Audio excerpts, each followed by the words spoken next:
Guys, how you doing? Look at this crowd today. Hey, Bob, how you doing?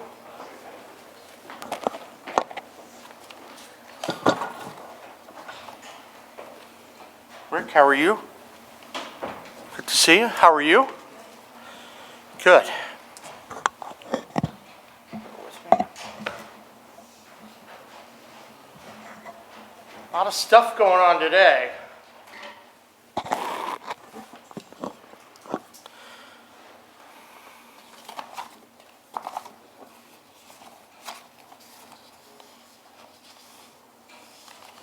Okay.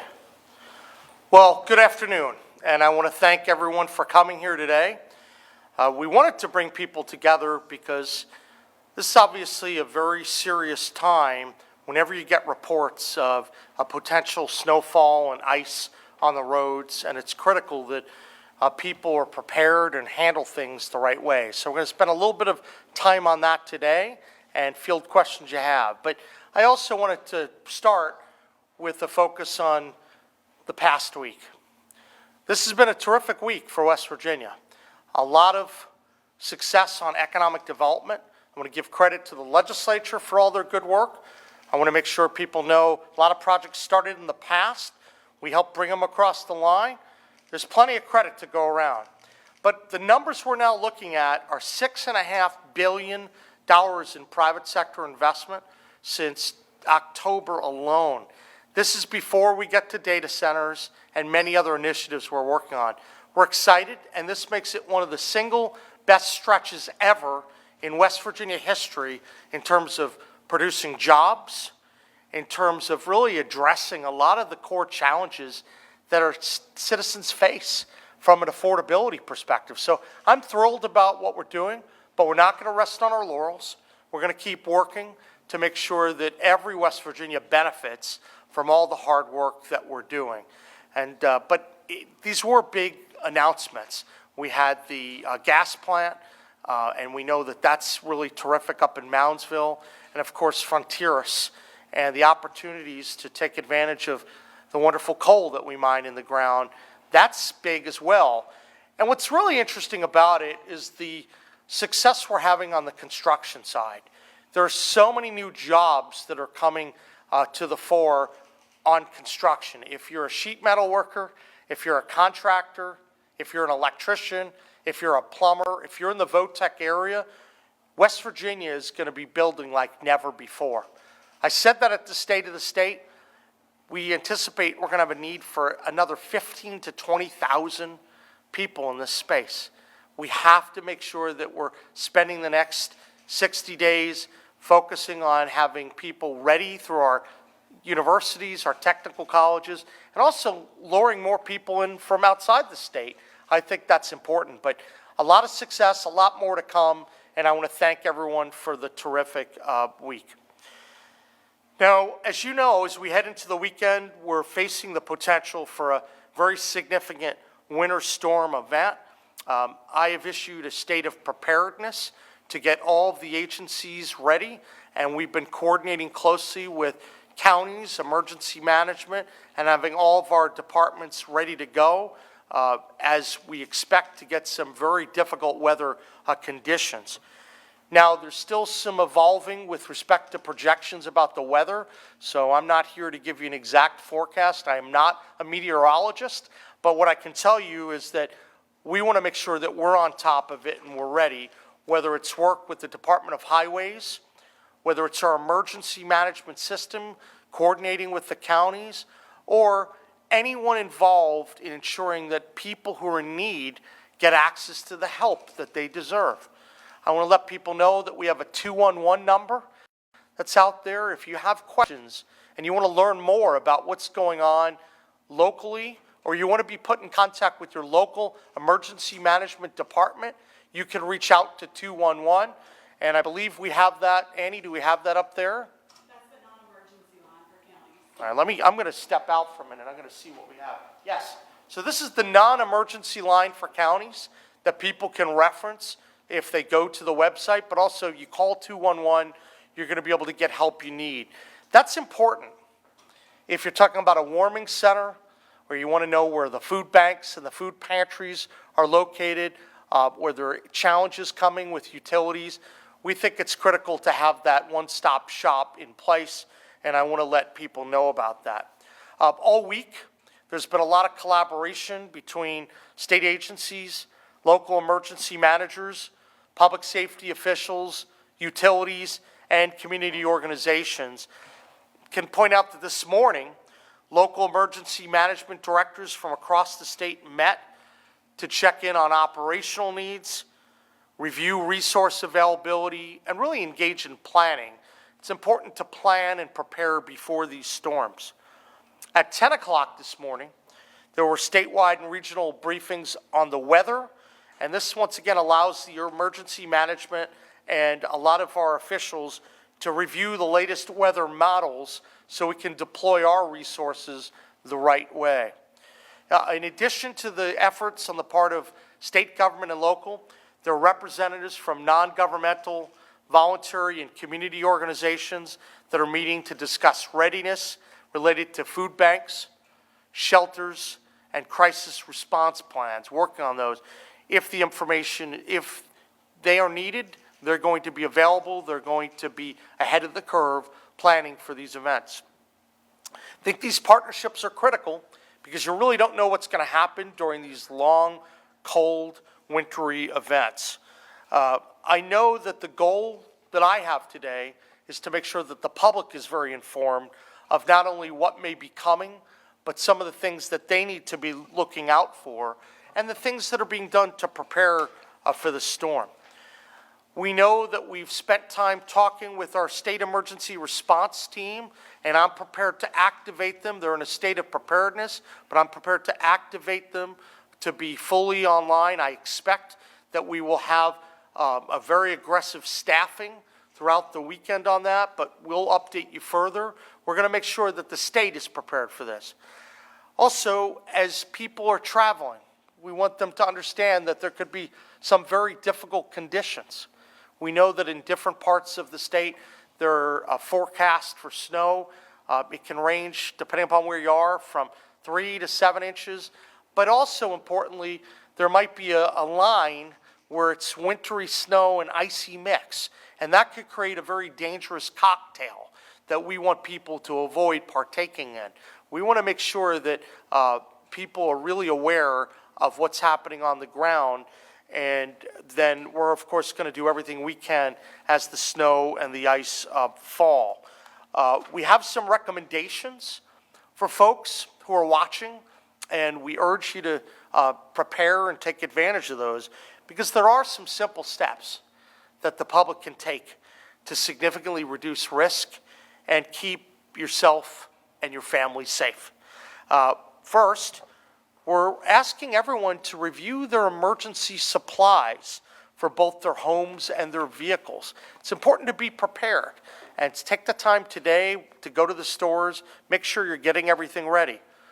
Make sure you have the essentials on hand. And that, of course, includes food and water, medications, blankets, batteries. Also, if you rely on medical equipment that needs power, this is now the time to prepare your backup plan. We think you should check your smoke detectors and carbon monoxide detectors to make sure they're working properly.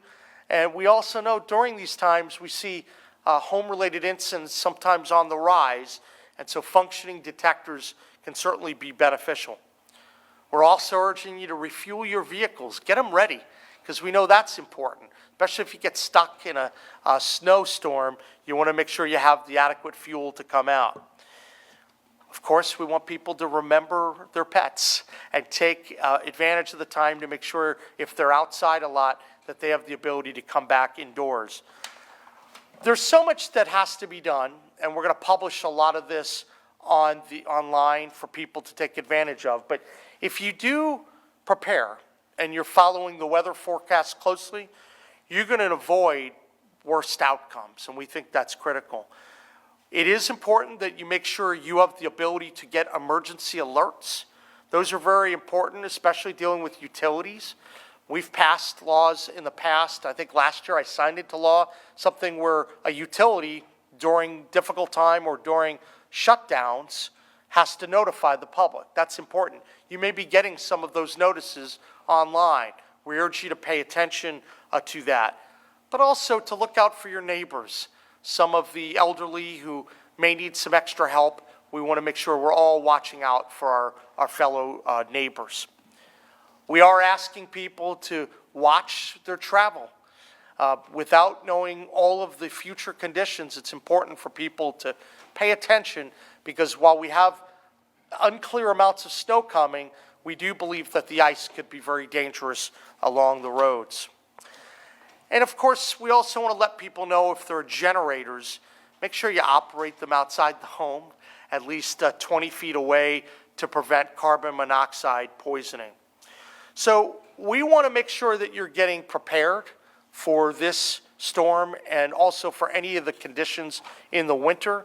And also, once again, if you need help, reach out to that 211 number and get the assistance that you need, because it's better to be prepared than get stuck in a really bad place. Our priority is keeping West Virginians safe, and if there's a life-threatening emergency, you can call 911, and obviously if you need the help generally, call the 211 number. But the actions you take, they can really save lives. So I'm glad to be here today. I think this is really important that we get everyone prepared, and I'm happy to field any questions that you may have.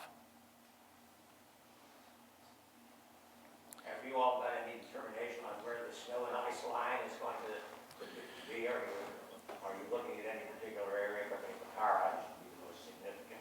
Well, we know that there's some variation, that there's some areas that may get a little bit of the fluffier snow, and then there are some lines where it might be a little bit more icy. That seems to be evolving, so as we get more information, we'll let people know. But based upon a weather map that I just recently read, there is some variation about the amount of precipitation. Obviously, as you get out to the more mountainous areas, out east, some of the accumulation may be a little bit higher, and so we're looking closely at that.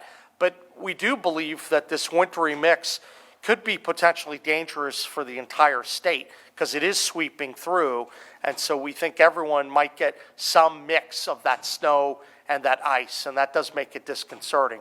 But as we get more information, we'll let you know, and obviously we urge people to check in for weather within their area, which can vary across the state. Yeah, so West Virginians might be thinking back to the 2009 snowstorm that caused a lot of havoc, especially on the turnpike. Yeah. Is there any plan for those gates to be open during this, or is there any plan at all for the turnpike? So I know that we're conferring closely with Department of Highways, and we're reaching out, and certainly that includes the turnpike as well. We want to do everything we can to open it up. If we do end up going in that direction, what we'll do is we'll alert the public well in advance. And so I'm asking my team, as they're coordinating with DOH and Turnpike, to make sure that happens. The key will be, if that happens, we'll be alerting people very, very quickly. Bob, Rick?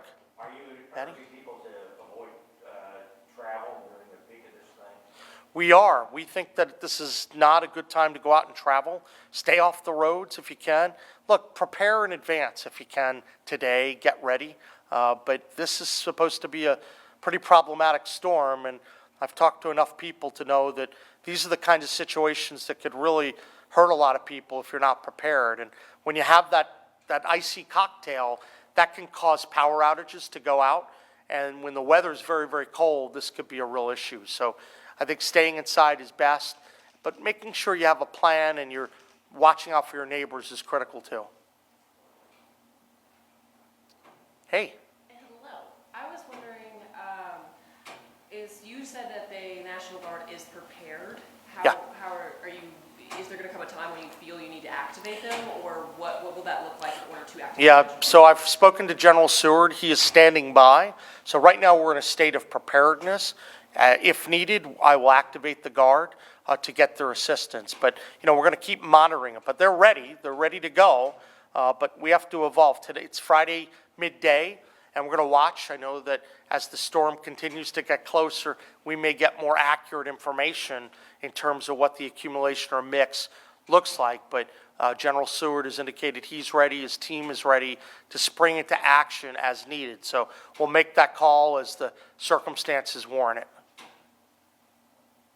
Any other questions? Can I change the subject? Well, I knew you would. Go ahead, sure.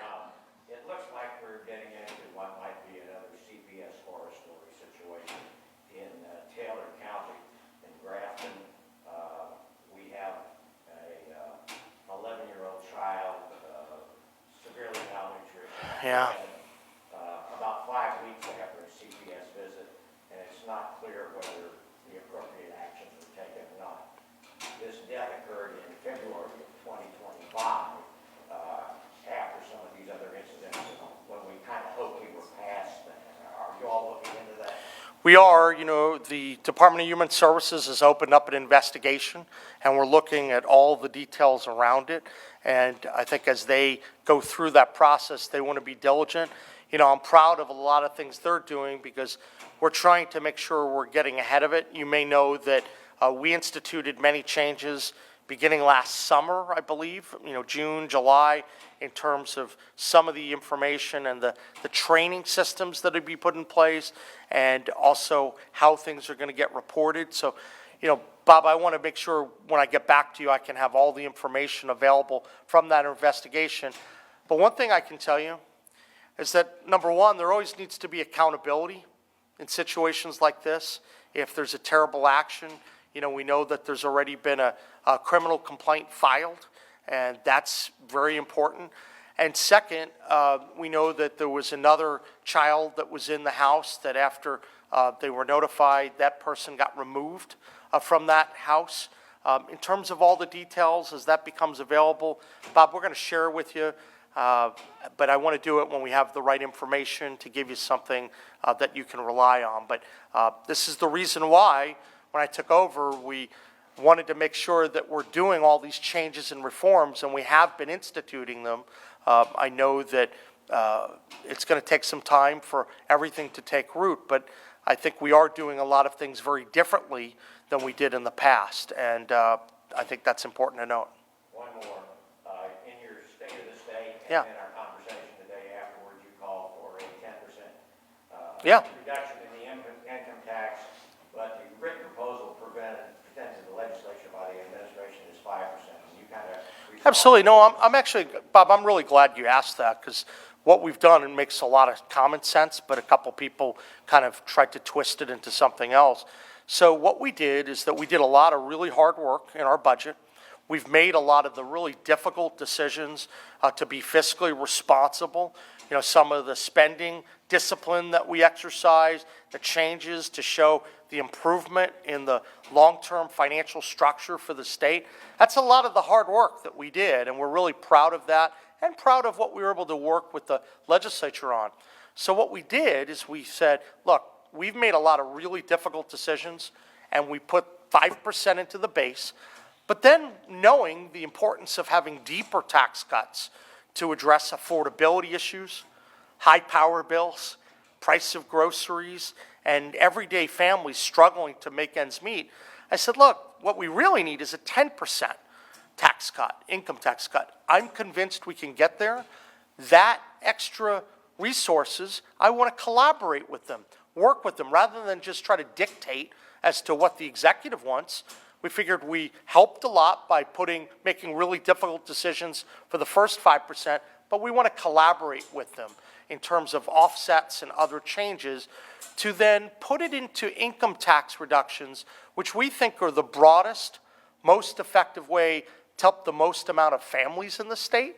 It'll help increase affordability, and it also helps us stay more competitive with the other states that we touch. So I'm glad I've had a chance. I've been talking with different members, and when we talk more about it, we're getting increasing amount of support behind it. And obviously the legislature has their prerogatives and we have ours, and we're looking forward to collaborating. So that was really a message of collaboration for the legislature, and I'm excited to do that, because while there's certain things I may want to do, there are things that they want to do. So we're going to collaborate with them, and I'd love to be able to see that 10%. So I'm glad you asked that, and I hope everyone understands that we need a 10% tax cut, but let's work together to make that happen, to make the changes we need to provide real relief, real affordability to the citizens that are hurting.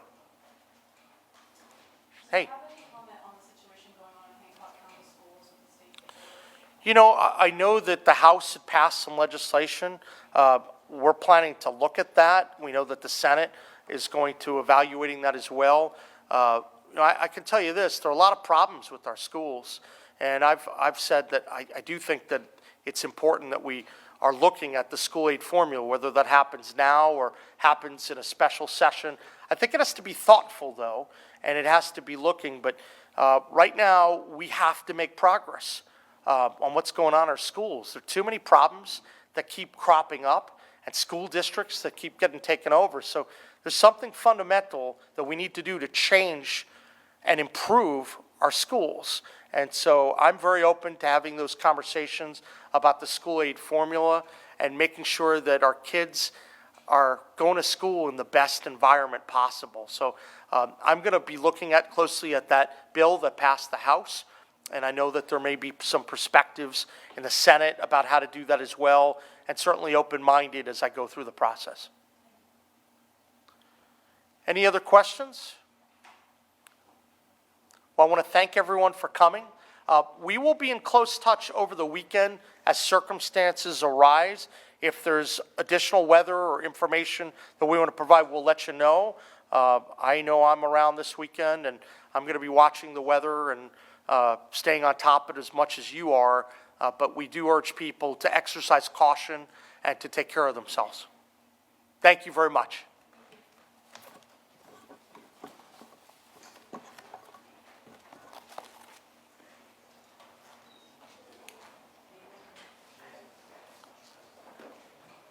Thanks, Bob.